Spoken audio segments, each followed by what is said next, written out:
I think then we can go. Oh, okay. It's time to go. You're good to go. We're good to go. Okay. So good afternoon, everyone, to the Personnel Committee meeting for September 8th, 2021. So the first thing in our agenda is call to the order to the meeting. Do we have a quorum? Yes. Okay. The next is approval of the minutes from the July 14 meeting. Do I have a motion?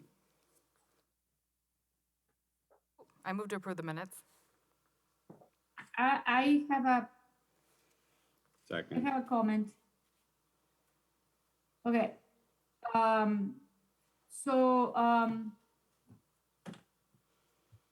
don't know which page. In page 5 from the minutes, I don't know which page is in the package.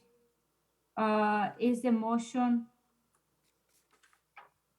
is on item D. In the motion area, is a motion to move items E and F above item H. I couldn't find those items. I found only A, but I don't know what is item E and F above item H, but I don't know where those, I couldn't find those items, so I don't know. Item E was the city administrator onboarding plan. And then item F was the police chief recruitment update. So we moved those out of order so that we could come back to that item. Oh, okay. So maybe, it's, okay, I'm sorry. I can reword that. This is this is a topic in the agenda. Okay, that's it.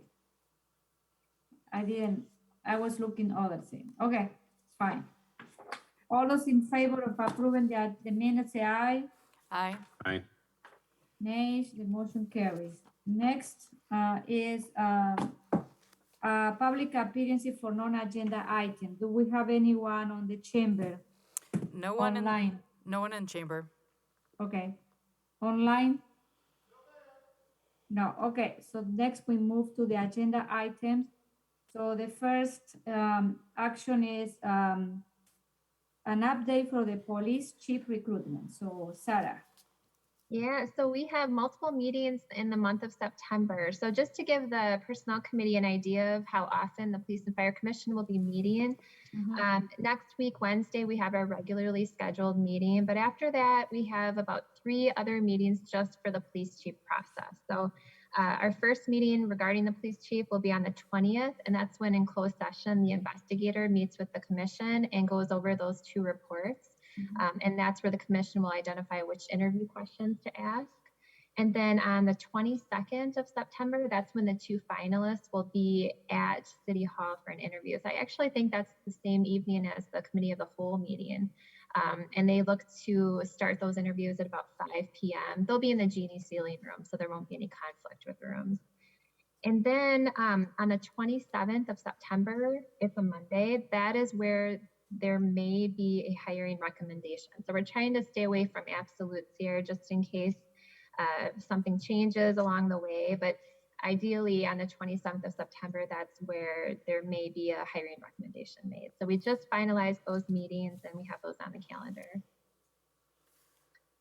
But yeah, right now the investigator is just finishing up the full background check results. So we used an investigator with the city of Janesville, and he has 2 reports that he'll be presenting to the commission, and then they'll have those reports to be able to kind of dig through those and ask any questions that they have.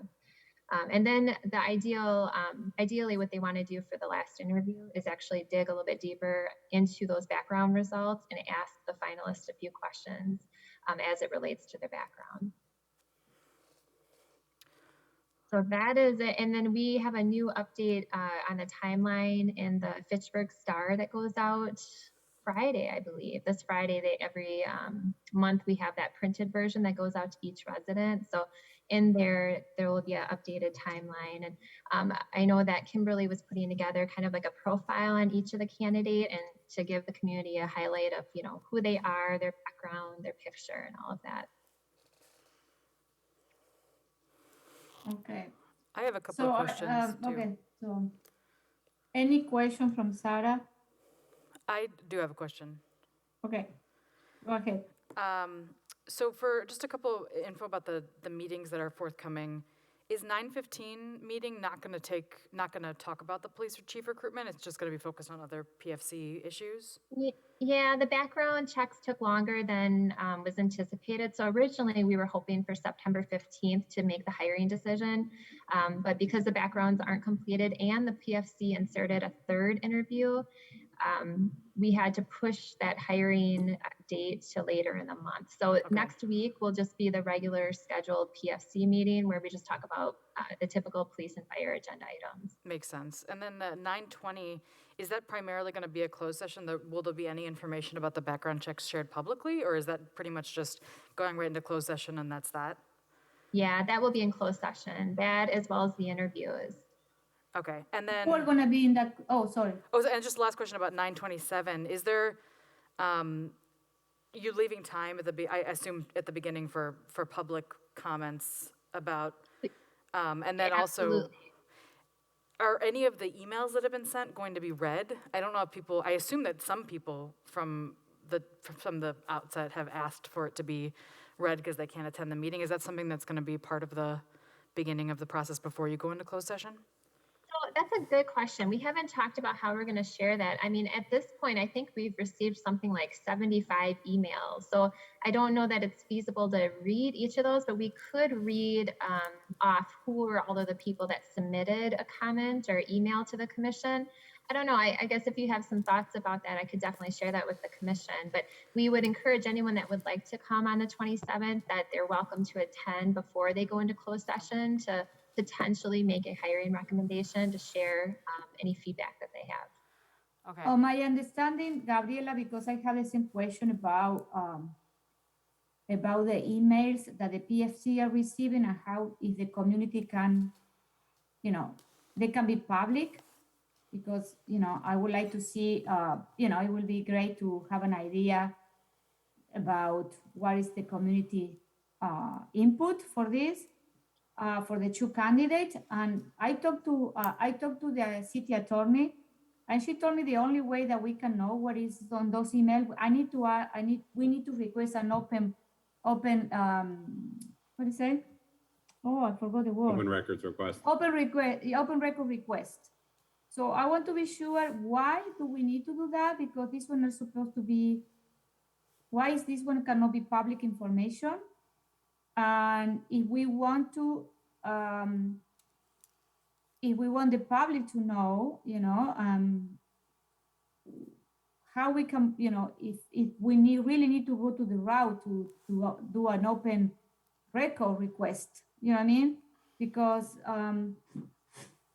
this was my last understanding, because I have received email from people that say who or where they can, where are those, the input that they send or the comments or other people are sending, why that information is not public?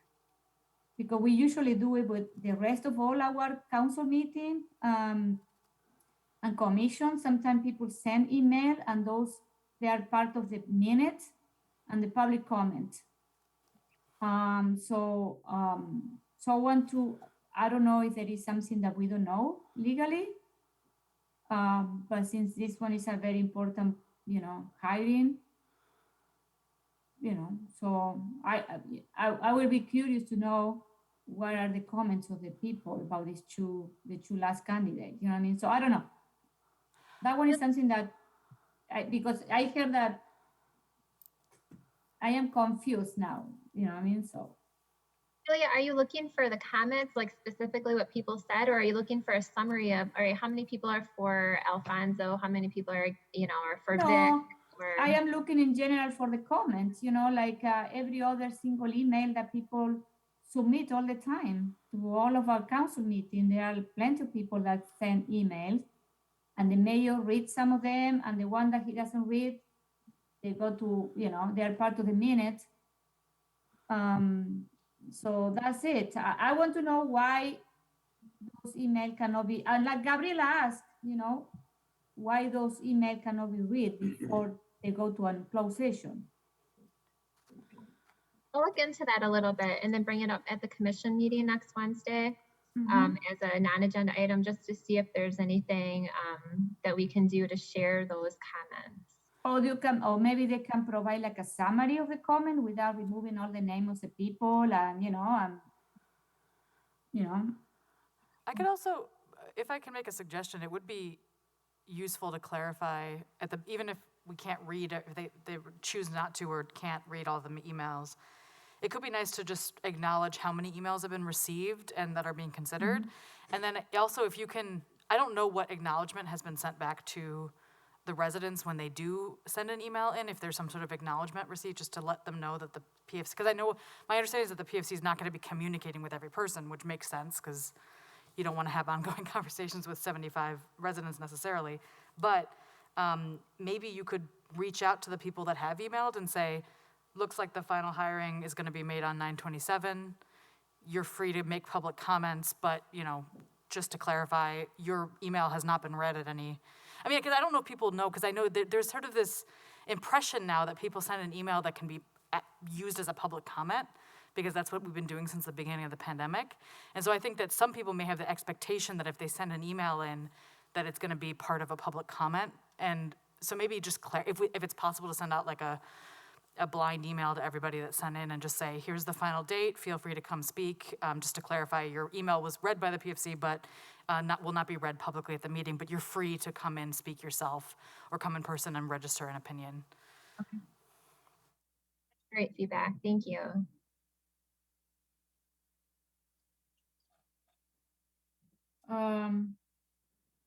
Okay, any other comment?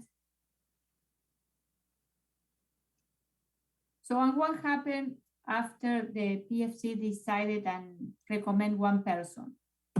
So what is the city plan after that? Yeah, so they still have to go through all the conditions. There's the drug screen, the psychological, there's a number of all of those conditions that they have to meet yet. So once they pass all of that, hopefully we'll have that done within a week or so.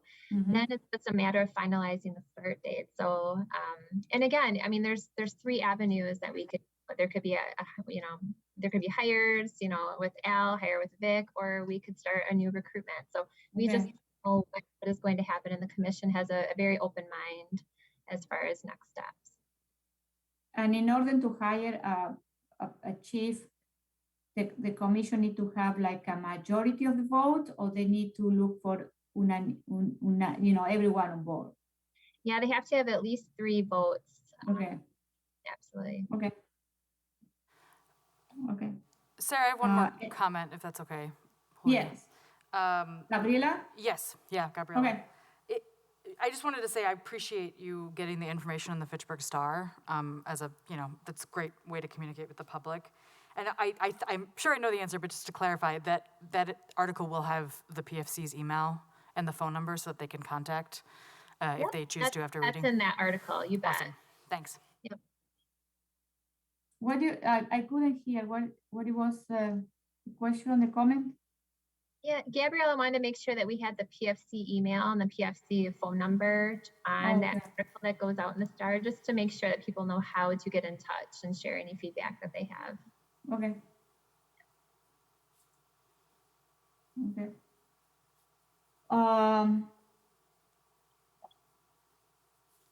Okay, so if we don't have any other question or comment, we move to the HR report. Share my screen so you can view the report as we're going through it.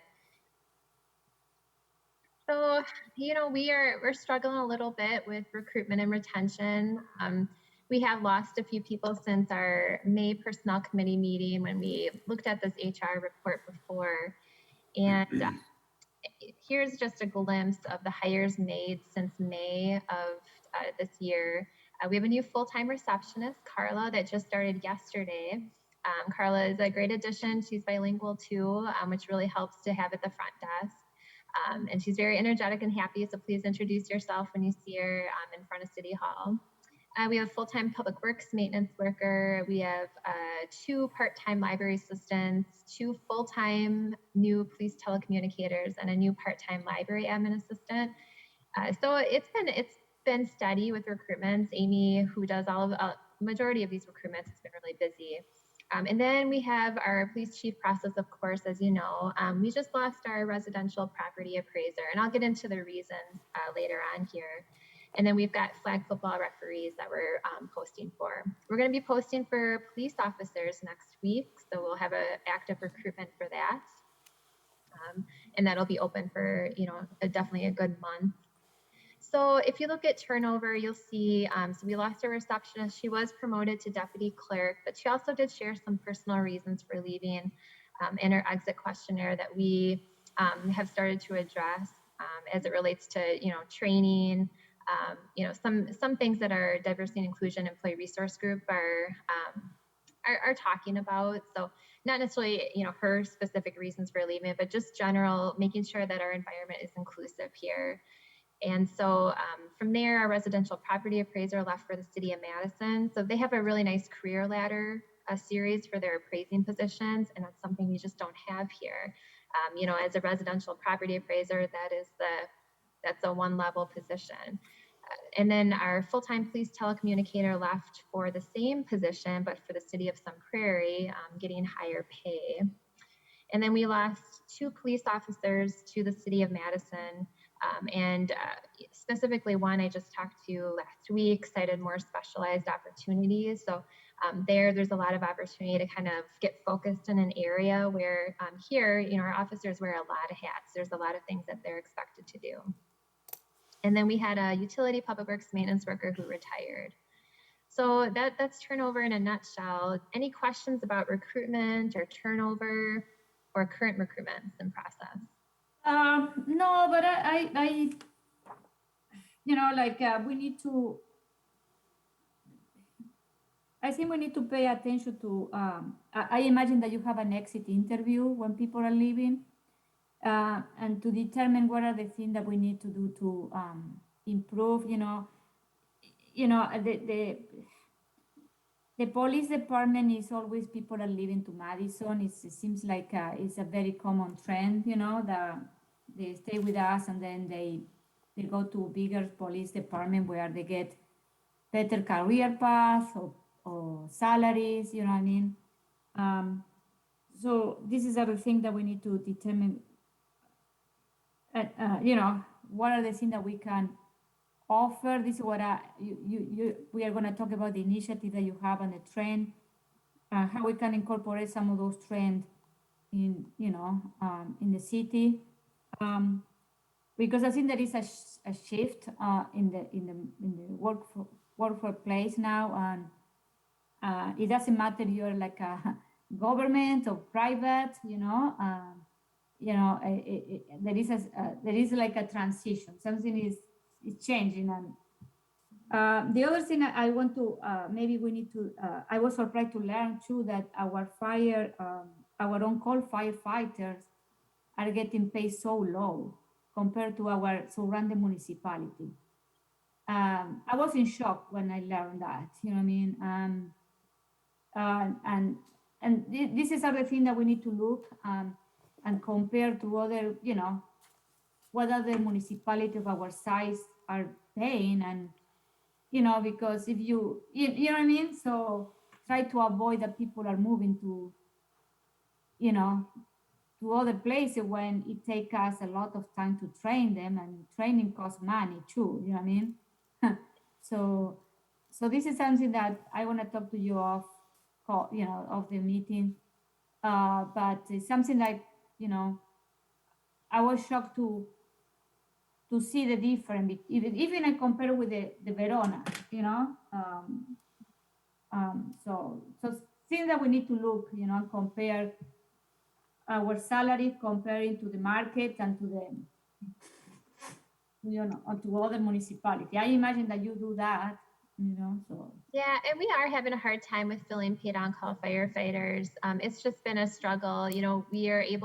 we don't get a lot of applicants. When we do, we get them through the interview process, and then they kind of trickle out. Different things pop up, they get different employment. So it's been really difficult this year to find, to have paid on-call firefighter classes starting. So Joe has acknowledged the problem, and that's a national trend. It's not just Fitchburg. So No, I know, but also we are paying them $8.50 per hour, where Verona is paying $15 an hour. So yeah, they do make more though based on how many certifications they get. So the more additional certs they get, then they'll get higher pay. So then they do get up to, but you're right. I mean, we don't give cost of living adjustments to our paid on-call firefighters or fire science interns. So that is something that has been brought to my attention from a paid on-call firefighter just recently, actually, who asked why that was. And traditionally, that just hasn't been what the city has done. It's typically been COLAs for non-represented employees. yeah, I know. So, but this is, okay. Any other comments about this? Initiative. All right, so initiative. So we just implemented 360 feedback. It's going really well. We're getting, people are responding to surveys. I know that Chad and Aaron are starting to look at those and then use those for the overall evaluation. So super excited to check in early next year to kind of see how this is going and make any needed tweaks or modifications. The city has a safety team, and I'm not sure if you know this. We started in 2019, but we meet quarterly. We just discovered that the city is required to have a hearing conservation program. This is an OSHA requirement for those that are in high noise positions. So a lot of times your public works department, some of your police who work in the firearms, sometimes firefighters will be part of that group where actually when they get hired and annually, and then when they retire, they're supposed to have a hearing exam. The purpose is to measure and make sure that we're keeping our employees safe and we're conserving their hearing as much as possible. So CIVMIC, who is a risk management company, will be here on Friday to basically measure the noise in these positions and identify which positions need to go through these annual hearing exams.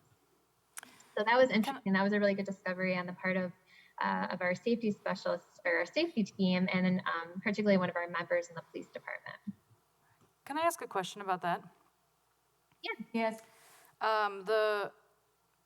Do we currently provide hearing equipment and require physicians to wear that? Or dampeners? Sorry about that. We have hearing equipment, but is it the top of the line equipment that's, there's questions about, what exactly are we providing and is it up to what it should be? So that's where CIVMIC will come in and be able to tell us and assess what they're currently using and then maybe give us some recommendations of what we should do. And it's interesting, like there's something called MetaVan. So it's a van that will just come on site and then basically every 15 minutes an employee goes in the van and gets their hearing checked out. So it's not like they have to go somewhere, we can bring it on site. Great. Yeah, I think this is, I'm really glad you brought this up. I do think this is important. I think hearing is an issue that I'm just personally very fascinated with. And once you lose those hearing cells, you never regrow them. It's one of the very few areas in the body where the cells never regenerate. So hearing loss is permanent hearing loss, and it's definitely an issue. So I would love if we could get a report back when we find out what the results are. And if there is a need for additional equipment, I would really love to know that prior to, because I know the budget is going to be coming out soon. If we need to look at a budget amendment or look at using the contingency to buy that, I'd be interested in championing that if you need help on that front. So I'd love to know more. Thanks. Absolutely. I'll report back on that at our November personnel committee. We'll have it all squared away and probably already have our first round of hearing exams done by then. And then we had our diversity inclusion employee resource group. We went through, so we had a focus group that actually went through the employee handbook and made some suggested modifications. So that will be at the November personnel committee meeting. And then other initiatives, we completed a equity accelerator training with Step Up Equity Matters. And actually it went really well. I think all of us felt pretty engaged afterwards and just have that added momentum and ideas for going forward. So we actually have a meeting tomorrow to recap how the Step Up training went and then talk about some upcoming things that we want to do. One of the things is just acknowledging that there are holidays outside of the holidays our employee handbook stresses. So making sure people are aware of when they're scheduling things that, hey, are you aware of what's on the calendar this month? So we want to do a good communication out to all staff. It's been a little bit kind of just on some of the things that we're working on. They would also like to come and present to one of the committee of the whole meetings, just to kind of give you an idea of like, hey, here's what we're about. Here's what we've done. Here's where we see ourselves going. And just to make sure you're aware of, who's on a team and what we're working on. I think they should come to our personal committee meeting too. Yeah, that's a great idea. Yeah. Yeah, I'd love to hear the takeaways. Yep. Mm-hmm. I'll bring that up tomorrow. Okay. And we continue to work with IT on going paperless. We're going to all personnel files that are electronic. And then just on a budget note, yesterday we had a meeting with Carlson Detman. They were our compensation consultant, and so they helped us put our pay plan together in 14. They're the ones that had stated that every 3 to 5 years you should be pulling market data to make sure your positions are accurately placed in the pay grades. And we've never pulled market data. So here we are in 2021. And so we do have 5 classifications of employees that are at the top of the range and ineligible for merit increases. And this is problematic when you have a merit-based system, because you're essentially giving employees pay increases for how well they perform in their position. Well, here you have 5 classifications, so more than 5 employees, like actual groupings of employees that are at the top of the range and only get cost of living adjustments. So it's problematic, it affects morale, and it's just not equitable. So our custodian, most of our public works maintenance workers, our police sergeants, police lieutenants, our deputy police chief. So you'll know a lot of our police positions are at the top of that range. So yesterday we, Chad, Misty, and I, we met with Carlson to kind of get an idea of what are the options out there for us based on how much we have. Because there's a lot of different options for us to go to kind of fix that problem, but everything costs, and there's so we just were evaluating options and trying to figure out what we could do for the budget. I've had this in my budget for 3 years in a row, and I'm really hopeful that we can do something, because it is definitely disengaging for our employees who are at the top of the range, and no matter how well they do, they just don't get a merit increase. So I just wanted to give you a heads up that that's one of the things that will be on my budget request and that we're really working hard on. And how much money we're talking, Yep. It's 12,600 or so to do a market pull for the whole city. We could tackle for 5,000 or less by just looking at 5 to 10 different positions and pulling market data and fixing the issues that we have with those classifications that are at the top of the range.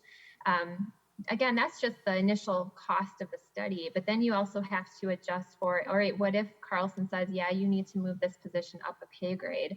Then you have how much that will cost to do that.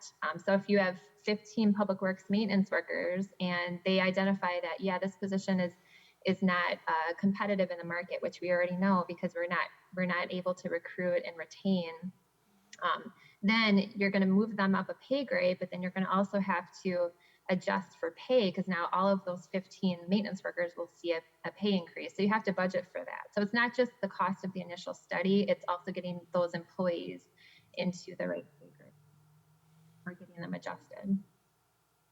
What are you bringing to the budget? So that's to be decided. So I had originally put in the 12.6, but I'm not sure yet what the mayor will approve. But this is the thing that you need to talk to us too, because if the mayor doesn't approve it, but it's something that we need to do, this is why the elders put amendment to the budget. You know what I mean? And if we are having, and if you're having, and the other thing that we need to look at, I think sometimes people look at those as expensive instead of investment for the future, because if we are having issue to recruit people, and then when we recruit those, we spend a lot of time in training, onboarding them, and then stay with us for a couple of months and then they leave. You know, all of this, they are, I call the intangible cost of you know, people leaving, that sometimes we don't put it in a spreadsheet, you know, and calculate those costs, but there is a cost. And it's happening everywhere, you know. But I think we need to determine if this study is gonna help us to, you know, to better understand what are the weaknesses in our system and how to improve them, so we can have better retention in the future.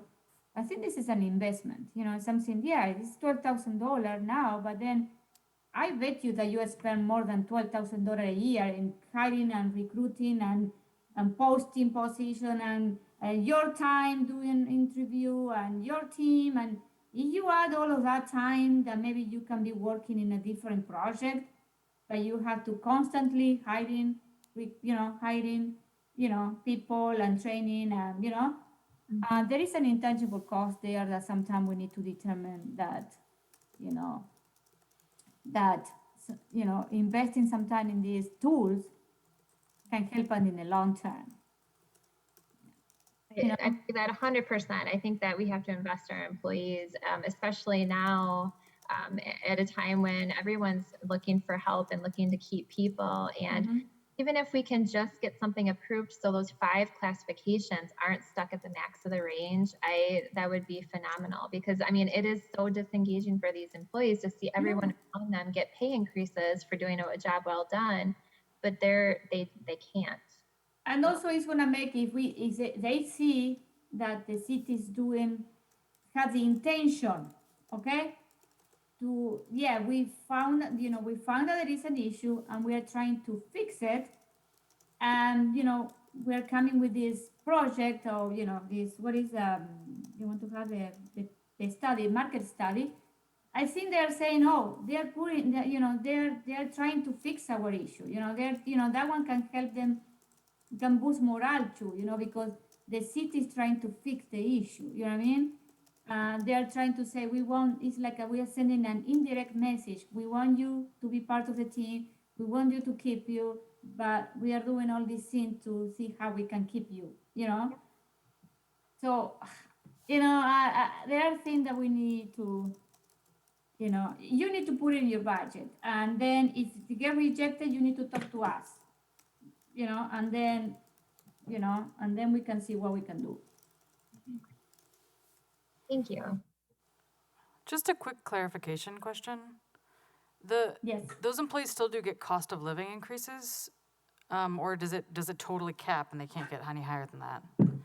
Sorry, Gabriel, can you say that one more time? So the employees that this is a specific issue with, they can't get merit-based increases, they're still getting a cost of living increase yearly? Exactly. They're still getting cost of living adjustments, but they're not getting the merit. So, basically the last couple of years, they at least get 2%, but they don't get 4% like everybody else. And I say not like everybody, I mean up to 4% for everybody else. It depends on how well you on your eval.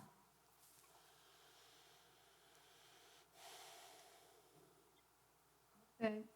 So trends in HR. I attended a leadership training recently, and there was a number of HR folks on there. We were just talking about how, and these are municipalities. These aren't private sector employers. I know sometimes we can't really compare ourselves to the private sector, but these are government employers that are trying to figure out ways to attract and retain employees.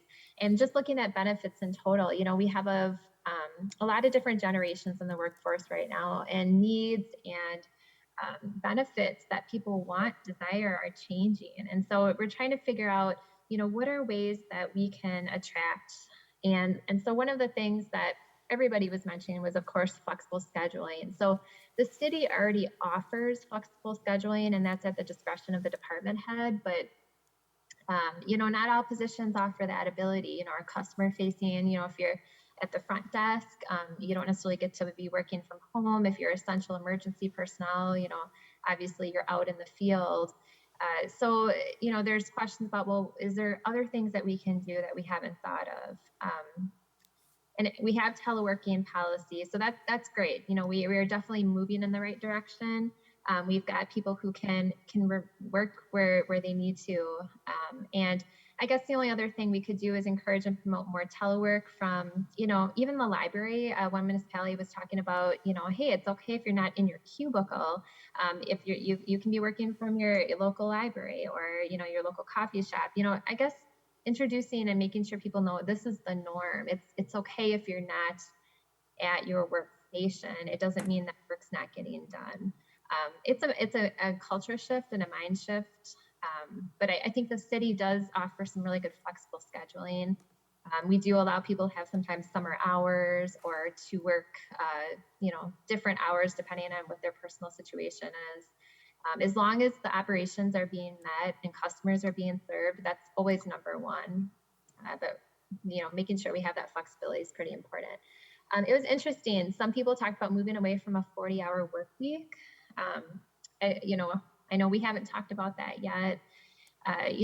Some people are talking about post-employment health insurance premiums. So that means, after you retire from here, not terminate, after you retire from here, that the city would actually help pay for your health insurance for a set time. It doesn't mean, for life or for 10 years, but even if we had the ability to pay for post-health insurance premiums, but remember, it can be $1,600 for a family, per month for health insurance. I mean, that would add up pretty quickly. But even if it was something as minimal as 1 to 2 years after they leave, something that would try to attract people over here. And I guess I'm thinking more in the law enforcement arena, because that's where we are having the hardest time to recruit and retain.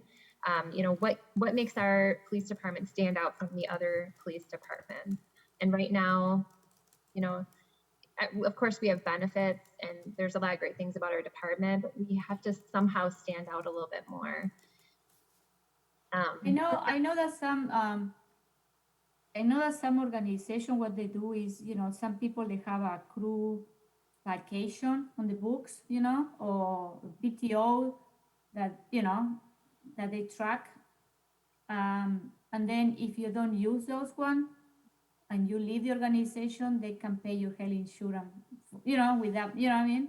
And we already do that so sick time, for example. So sick time does keep accruing, and then people can use that sick time to help pay for the health insurance premiums or just get it paid out. But I guess they're looking for even more of a benefit that, would, even any other additional help aside from the sick time payout. And it's just trying to think creatively, like what is there that we can do to try to attract people over here, and especially with law enforcement.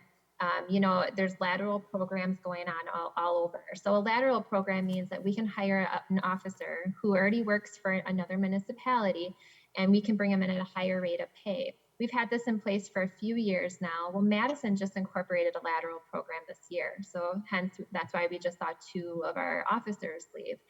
And this is probably going to continue this trend because now they can go to Madison and as a lateral and have those additional benefits. So how do we attract people who are long-term officers that maybe would be a great addition, who are leaving a high sick leave balance because you don't get that sick leave paid out? So just trying to think of different ways to get people over here. Other employers are looking at making more volunteer opportunities during work. So, encouraging people to get together and take some time to, for Habitat for Humanity or go off to, any type of volunteer opportunity to just better the community and be in the community. So making that more of your workplace culture. You don't do it right now then? What was that? You don't have this in the city? We don't have, Really? we did that one time.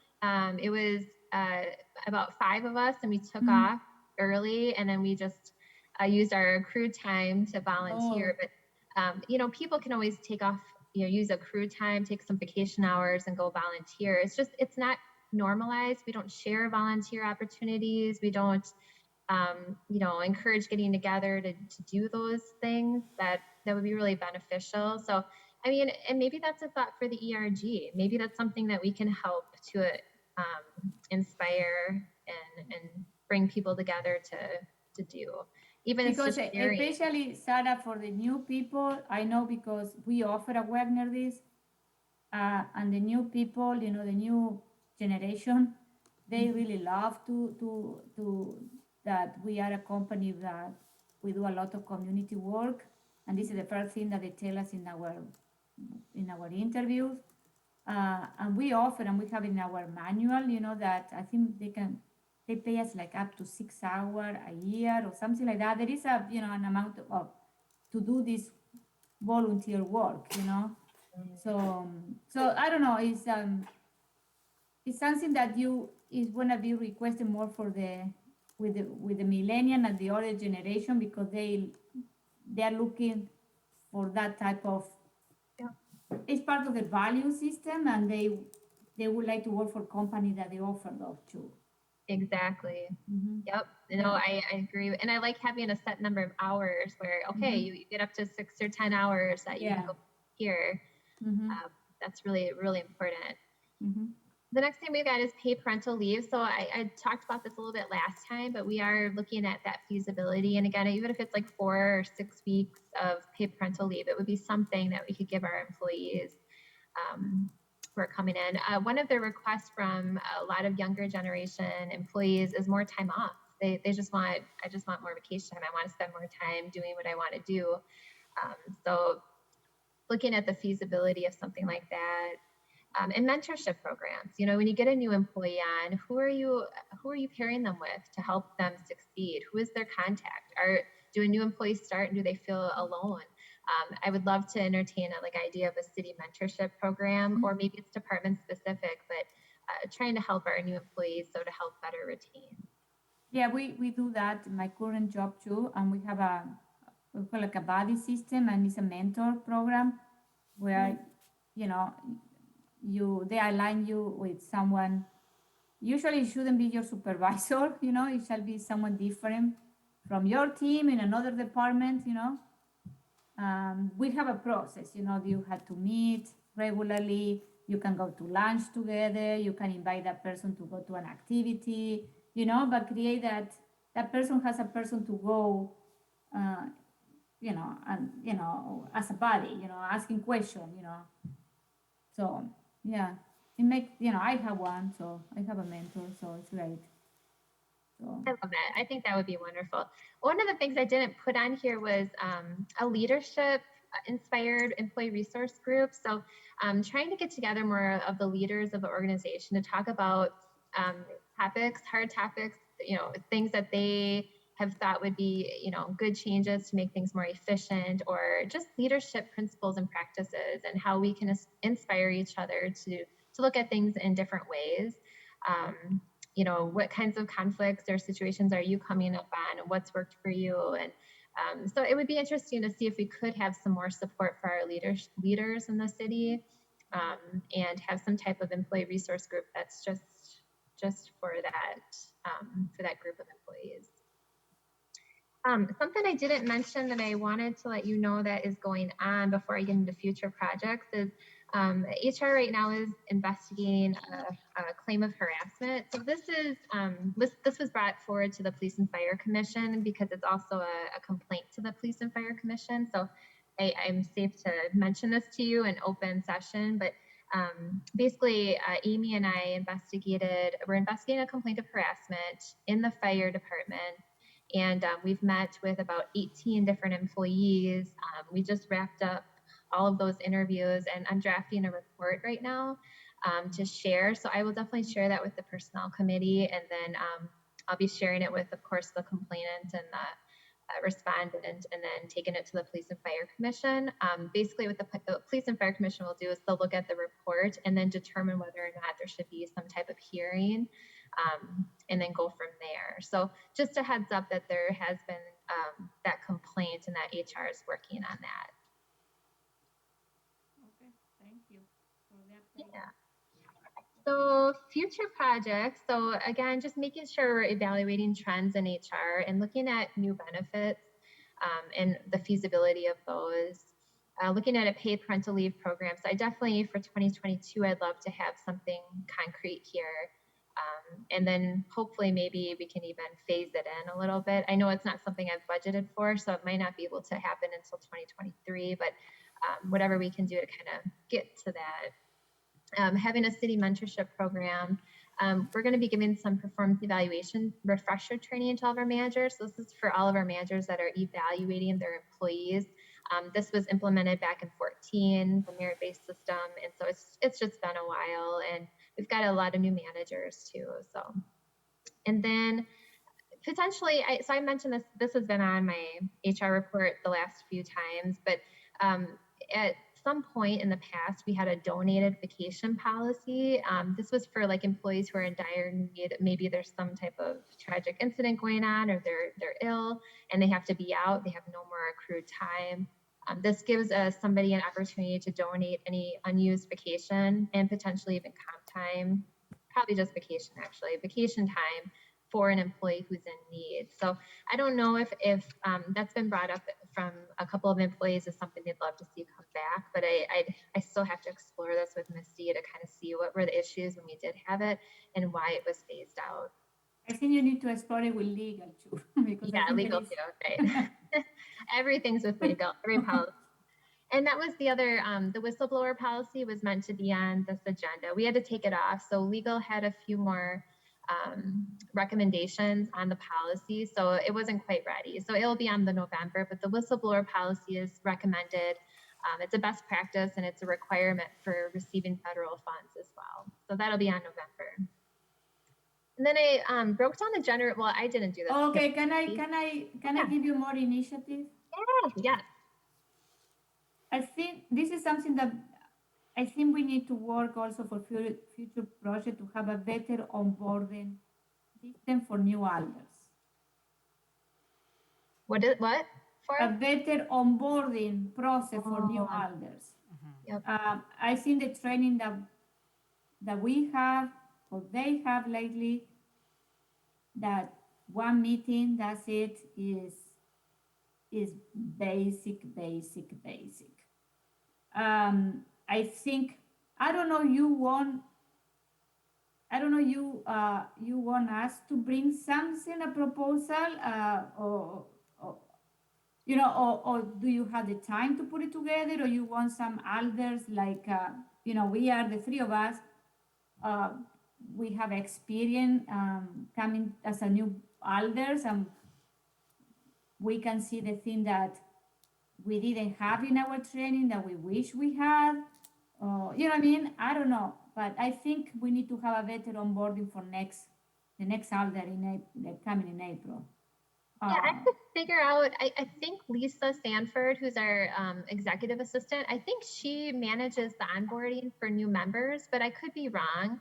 I just have to figure out who runs that program, because it's not HR. So it doesn't not have to be HR. I mean, I surely don't mind helping or working with elders, but I feel like maybe Tracy's team, I'll have to figure out who oversees onboarding. Yeah, I think we need to, because I think some parties like the HR forget the elders. We are also city employees, and they don't participate us or invite us to all the training and thing, you know what I mean? And I think that one should be part that we are part of the city, we get paid, we receive a W-2, you know what I mean?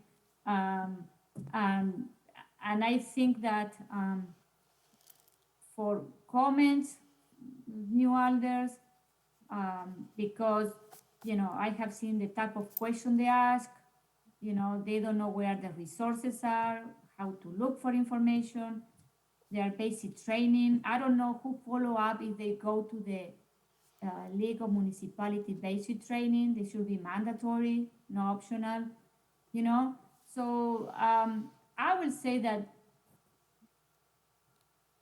it should be part of, someone had to coordinate that, you know what I mean? I don't know. I've also brought this up, and I know this is, city government, so it might be a just different structure than I'm used to, but the training we have is very sit and get, and I sort of have that take with like a lot of our council meetings. I'm just one person, but I don't learn well that way, and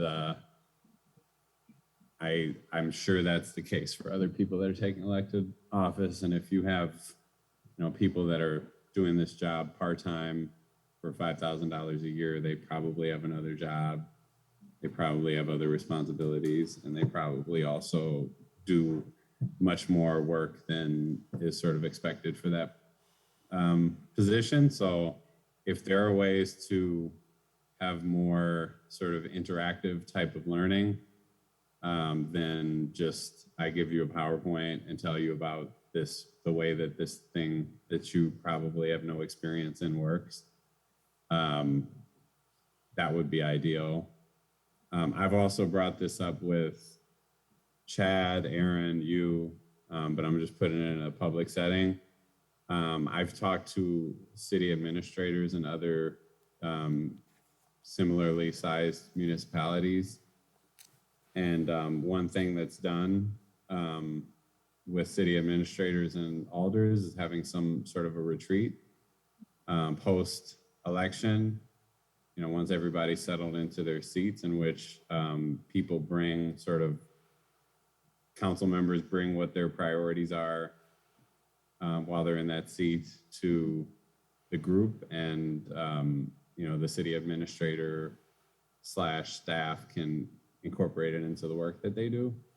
Obviously, because of open meetings laws, that would have to be, you know, open to the public, and that may maybe stifle some folks from saying completely what they may want to say. But I still think, from what I've heard from other people who have led those type of processes, it's worked well, and it gives some level of, I guess, people, at least staff will know what to expect.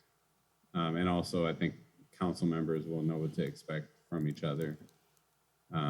So it's not just a one-way relationship. You know, we're sitting and absorbing material. We're actually talking about what it is that we value, what it is that we're interested in doing, what are the issues that we bring to the table, why did we seek office, why did our constituents elect us to office. I think it's good for the city to also hear kind of our perspective, as well as us, you know, just getting information. Absolutely. And I agree with Joe. And the other thing is that I would like to know, and maybe to discuss in this committee, is if, I don't know, you are involved in this, but we need to know what is the town of Madrid staffing needs, you know? And we need to have a plan. And it's something that I think this committee should have at least like an idea what is expected, you know, and how that is if we need to hire people in phases, which department are the priority, what the, you know what I mean? So I think it had to be a future project to I would like to know, because as an alder, I don't have a clue.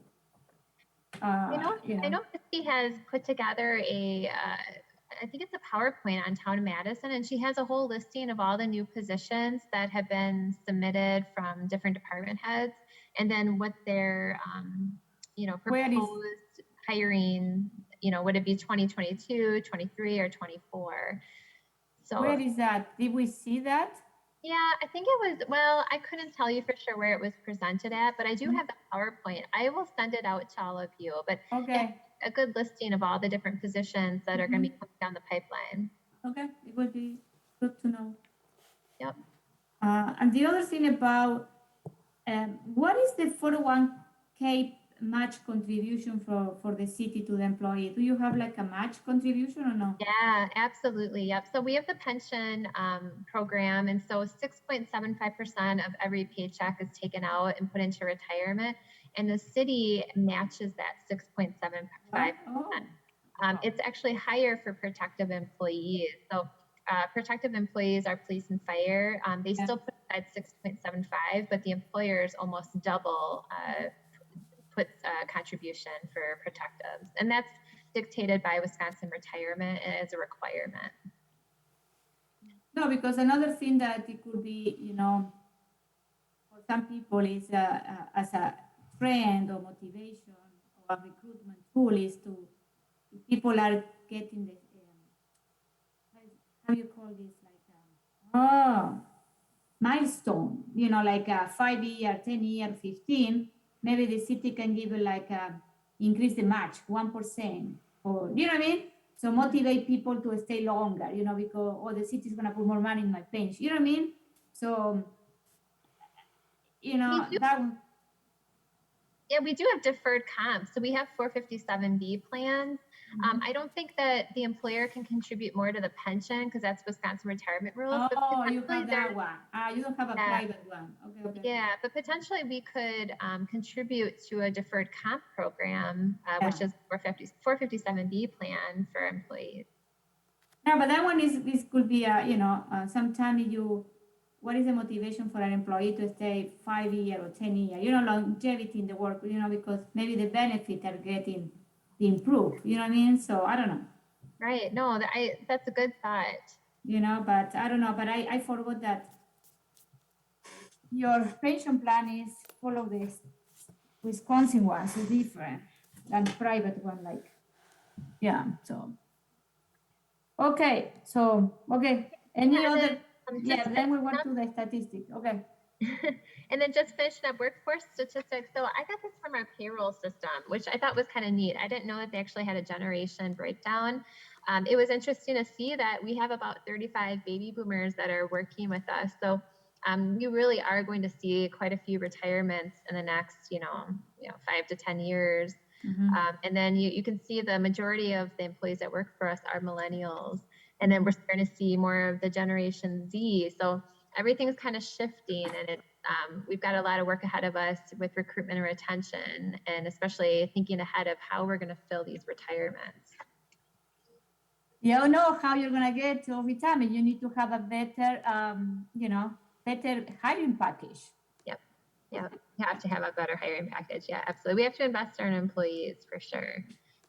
And then we break it down. I just have a gender and ethnicity snapshot. Now, if you look at my annual reports, I actually show you the trend and I compare it to Dane County, and I give you some comparisons. So I realize this is just a snapshot. It doesn't really tell you much of anything as far as how we're doing, but you can see the breakdown of kind of the ethnicity and then below the gender of our employees. So predominantly, we got quite a, 63.7% of our employees are male. And then you can see that we have some work to do when it comes to being representative of the community.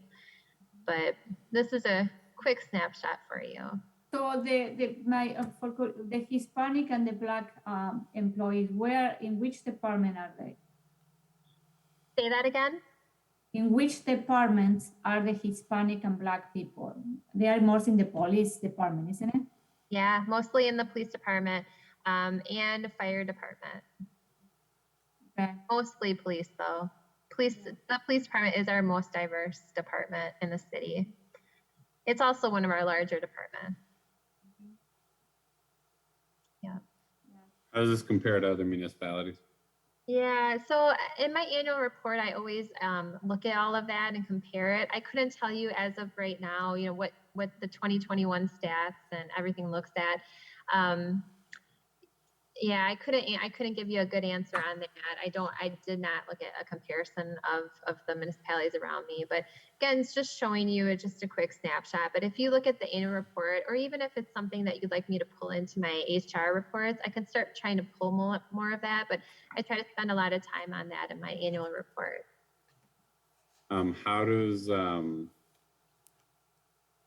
How do our employees from BIPOC communities respond about their experience on staff in surveys or other forms of feedback? Yeah, to be honest, the only surveys that we really give is, the exit questionnaire. So it's when people are leaving. So I know that our Diversity Inclusion Employee Resource Group, we have a focus group that's actually looking at some type of climate survey so that we can try to get some feedback from people who are not just leaving the employer. So ideally, when we can send something like that out, then we can have a good report back and a temperature check to see how are people feeling and how does that differ across different groups. Another question. I imagine that you're familiar with the stay interview. Are you performing though? We don't have any state interviews, but that would be something I'd love to incorporate into, you know, how we meet with employees. I put something together for my work, and I can, if you want, I can share with you the basic. Yeah, that would be wonderful. I would Yeah. love that. Do you meet with them after a certain amount of time, or is it annually? Like, how often do you do your state? No, it's a, you know, usually they say that you shouldn't be doing when you do the annual performance, you know, it should be something completely separately, you know. And then it can be like you invite your employee for a lunch, you know, and then, you know, you start asking this question, and this is, you know, I mean, maybe they don't know that you're doing a say interview, but you know what I mean, like in a very informal setting, but you're incorporating this type of question where they can give you an idea how the employee is feeling, you know, in a you know, so you know, and I can send you what I have, and it's very basic, but it's, you know, kind of like a checklist, you know what I mean? Yeah, that would be wonderful. Yeah, I mean, you know, in all honesty, last year was our lowest turnover in years. And so it kind of felt like, wow, this is okay, this is good. Everybody's sticking around. People must be happy. It was COVID. Where are they gonna go? I know, but here we are, 2021, and now everybody's jumping. So, and that, like I said, that's pretty universal. It's happening all over the place. But we don't. That doesn't make it normal here. Like, I don't want us to get into that habit of seeing people come and go. So, whatever we can do to try to decrease that turnover is really important. Yeah, it's happening everywhere. Really. Yeah. I talk to my clients, and they have the same issue. Yeah. Okay, I think that I really like your you know, this report. It was very you know, I really like it. You put a lot of meat here, and you put initiative and trends, and I think we need to you know, work on the future project, and you know, and I really believe that the most important asset that an organization has is the people, you know, so we need to invest in them. So, you know, so. Yep. And I am glad that you are, you know, you care about that too, you know, so. Any other comment for Sarah? Gabriela, you're quiet. No, I agree with a lot of what you're saying, but nothing to add. Thanks so much, Sarah, for a great report, as always. Thank you. You, Joe? No, I don't have any additional commentary to add. Most of my HR background or experience is in either nonprofits or private. So, you know, I think some of the things that I would suggest as possible solutions probably can't be done because we're a government entity, but I appreciate your efforts. Thank you. Thank you. And we would like to, I would like to invite your diversity and inclusive team to give us to tell us what they're doing, and you know what I mean? Absolutely. Mm-hmm. Definitely. Maybe for November, personnel committee? Okay. Yeah. Okay. Awesome. So I have another question. Do we, you've probably mentioned this before, but do we have stats on how many people that work in Fitchburg live here? We could pull that really easily. We keep track of all of that in our payroll system. So absolutely, we could find that out. I could add that to the next one. Yeah, because I always think of, well, two things. One, if you're recruiting people here, especially from other places regionally, being able to sort of market Fitchburg as a place to live. Also, you know, there was Alder Radefront mentioned millennials or Gen Z. There's a tendency generationally to for folks to want to be able to commute less distance, possibly be carless. That might be, you know, pull something that might draw people here, or not draw people here because it's, you know, there's a lot of parts of the city that are pretty spread out and hard to get to by transportation. And the other thing that we need to think about is now that what Joe mentioned is because now, most organizations are providing you can work remotely or a hybrid method, you know what I mean? You don't need to be in your office. So now the opportunity to hire for a specific position, they open our boundaries. You know what I mean? So how is the city going to think about that? Do we want, there are some positions, for an example, like accounting. Accounting can be done remotely if we have all our web-based application, blah, blah.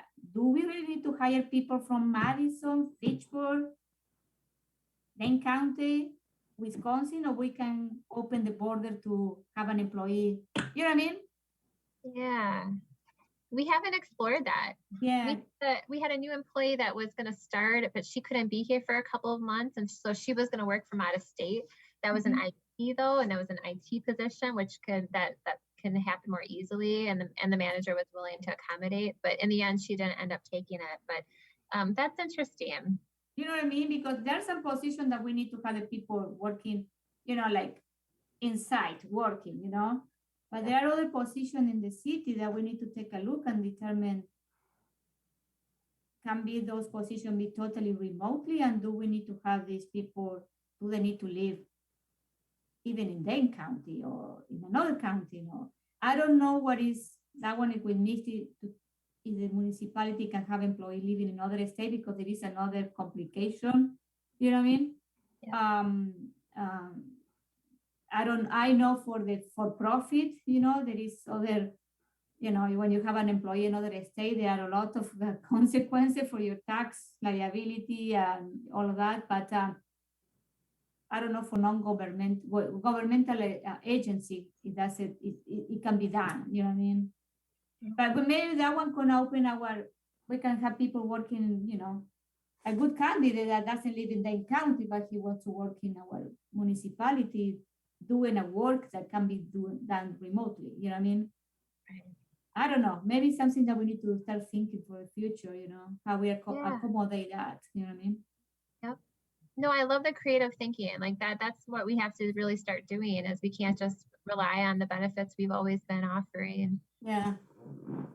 So because this is what happened in my job now, in my industry, is like before we were like, oh, we need to hire people that can have to come to the office, be in the office, and now it's like, oh, we can have people everywhere, employees. If we find a good employee that is in California, who cares? We can do, you know what I mean? Yeah. So you open our border for hiring, you know what I mean? So I don't know. It's something that is changing the workplace dynamic. So okay, any other question for Sarah? No? Nope. Okay, so I think we are done. So I need a motion to adjourn the meeting. So move. All those in favor say aye. Aye. Aye. So the meeting is adjourned at 5:10, 9.